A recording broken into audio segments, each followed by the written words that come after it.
It is the age-old question we all eventually ponder. What happens when we die? Does our life end like a light bulb burning out, or is there more, an afterlife, a new beginning? We're not looking at the theological questions here tonight, but rather delving into the phenomena of near-death and out-of-body experiences.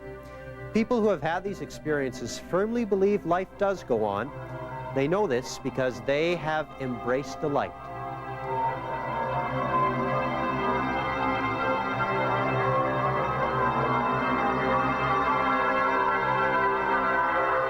It's an incredible thing when the most exciting or fantastic thing you can do in this life is die. Paul Elder's experience began here at the Swift Current Civic Center in November of 1992. He was playing in an old-timers hockey game when suddenly it felt like he had been hit in the chest with a sledgehammer. There was excruciating pain flowing through his elbow. Paul Elder was having a heart attack and he needed help quickly. An ambulance arrived and Elder was strapped to a stretcher, given oxygen, and rushed to the hospital. They had just gone a block when a member of the ambulance crew began asking him questions. When Elder started to answer, something strange happened. A buzzing noise started in the center of his head. It seemed like everything was closing in on him. Then there was a whooshing sound as everything went black. He couldn't see, couldn't hear, and the intense pain he felt just a few seconds before was completely gone. The sensation was most incredible. It's difficult to describe it. I had never felt better in my entire life. It was like every molecule in my body was buzzing, and it was just pure energy. A bit of a surprise to me because I seemed to be floating. And soon they floated up to the top of the ambulance, and I could see the young lady bent over top of me, working on. I could see my body on the stretcher inside the ambulance.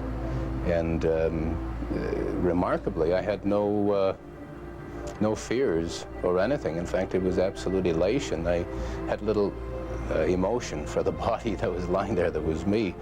And the most incredible thing, the most incredible feeling that I've ever had in my life was in this state, just floating there. And I knew what was happening then, and I knew where I was going, and it was like I'm going home, and it was extreme. I was ecstatic. Suddenly, he felt himself move through the top of the ambulance as it moved down the street. Elder then sensed a pressing need to be somewhere else, as he moved quite rapidly toward a very bright light at the end of the darkness. Then, as quickly as it began, Paul Elder was back in his body in the hospital. Doctors yelling and screaming, jamming needles into his body to keep him alive. From then on, you have absolutely no fear of death.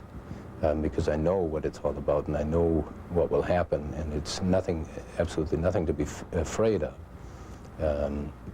In some ways, I look forward to it, but it just gives you an insight, you know, an absolute knowing, you know, that everything is fine, and that we don't end our existence here as a cold corpse in the ground.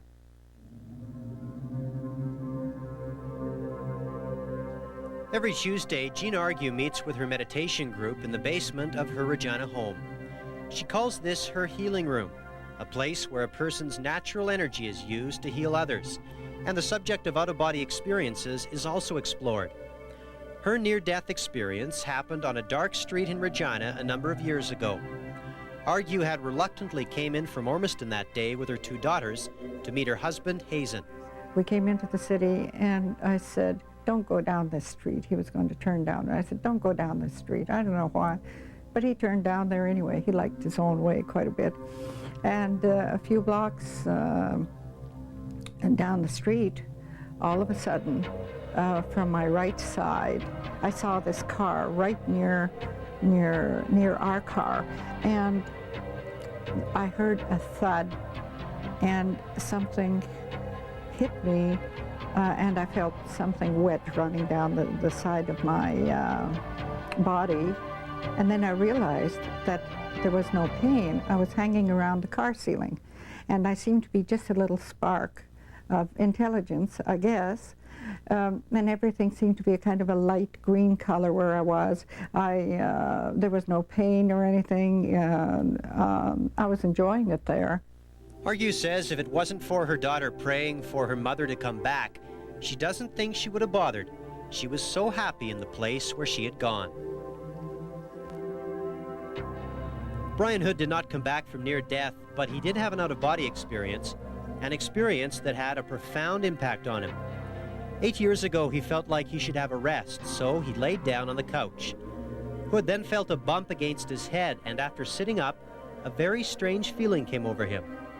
I stood up and stood a little while, and then I realized the form that I occupied was like little electrical currents, little particles, almost the size of marbles, small marbles.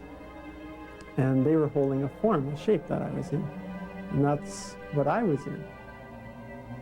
And then I felt I should take a step, be adventurous. And, don't worry, everything will be fine. It felt like everything was going to be okay.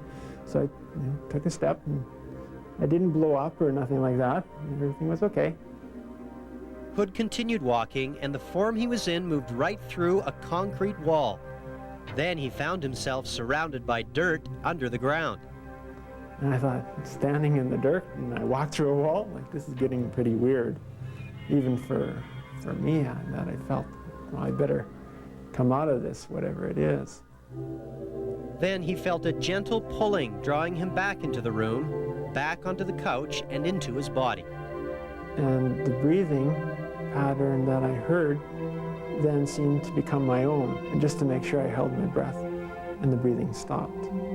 So then I knew that I was back in the physical body. After the experience, Hood felt being out of body seemed very natural, and having a physical body was uncomfortable. He spoke to his priest, but there weren't any answers.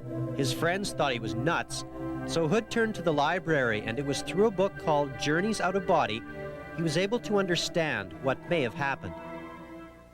We tried to get a hold of someone in the medical community to talk about near-death and out-of-body experiences, but I found out no one would comment on an intangible like spirituality, something that has no basis in tangible medicine. There are many out there who think these experiences are just plain silly. They're in a person's mind, they say. It's just a chemical reaction in the brain. But many who have had an out-of-body experience and experts in the field strongly disagree. Professor Buddy Wynn has been a psychologist for 40 years, the last 15 specializing in parapsychology. He's had extensive training around the world and says 1 in 20 people have had some sort of near-death experience. The literature on the subject goes back hundreds of years. So he has a hard time believing the naysayers, who think out-of-body experiences are just chemical reactions in our brain. They aren't really happening. I think that is completely ignoring, dismissing what the people that have the experience say, and I think there's a sort of arrogance to that attitude, that you just override completely what the people that have it say, and almost uniformly those people say, this is more real than anything that ever happened to me.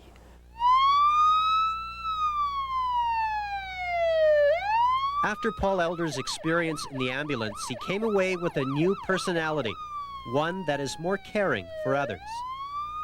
When you die and you pass on into the next stage, that when you're buried and in the ground, it really doesn't matter who won and who lost, or how successful you were or how rich you were. The only thing that matters is how you treated people along the way. And that it was such a plain message that I came back with, that it was so important in this life how we treat other souls on this similar journey that we have. It's been said life is the childhood of our immortality. Continuing on after death and growing up into other lives is something that is very difficult to believe for many of us.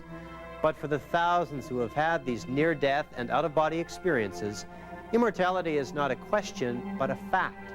They say everyone will eventually believe this once they too have embraced the light.